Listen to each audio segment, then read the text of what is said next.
Welcome back to 30 Tips in 30 Days. I'm Priscilla Jabouin, and today is day 6.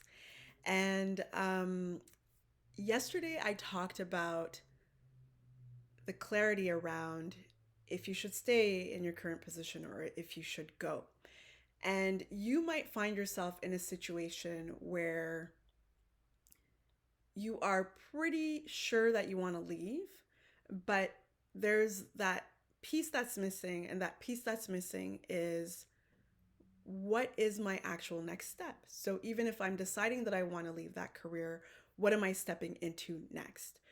And one mistake that I often see people make is that there's like this feeling of urgency, right? So when you're clear that you want to leave that other job or that you're unhappy in that other job, there becomes this urgency like, okay, I need to leave as soon as possible. And sometimes we can find ourselves in this like just get me out of here situation.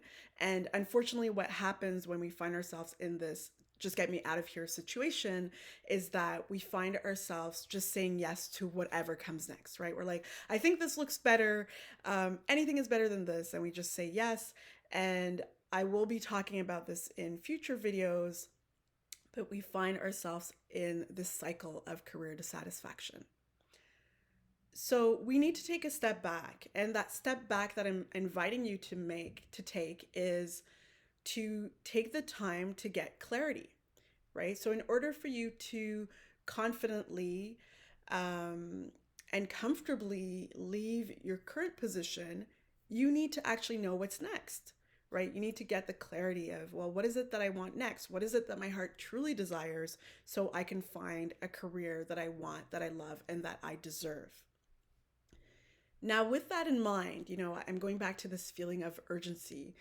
This feeling of urgency, what often also it makes you do is that you start the process of figuring out what's next, and you don't really give yourself the time that you need to really dig deep, to really dive in and really discover what is it that I really want. Now, as I said, there might be that urgency of just really wanting to leave that position as soon as possible.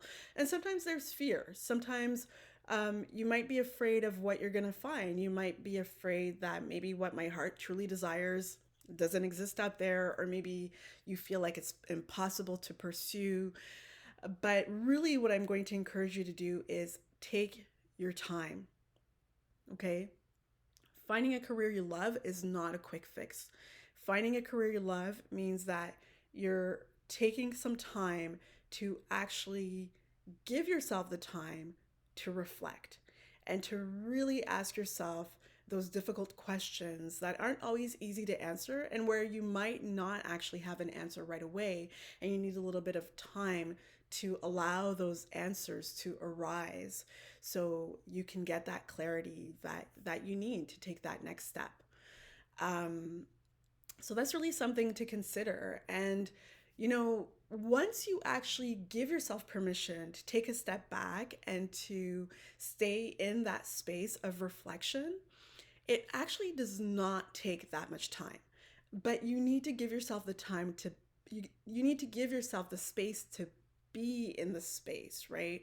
So sometimes what I'll notice is either like clients give themselves permission to be in the space, but then they allow like the fear or the anxiety to get in the way, and then that keeps them from actually having the clarity.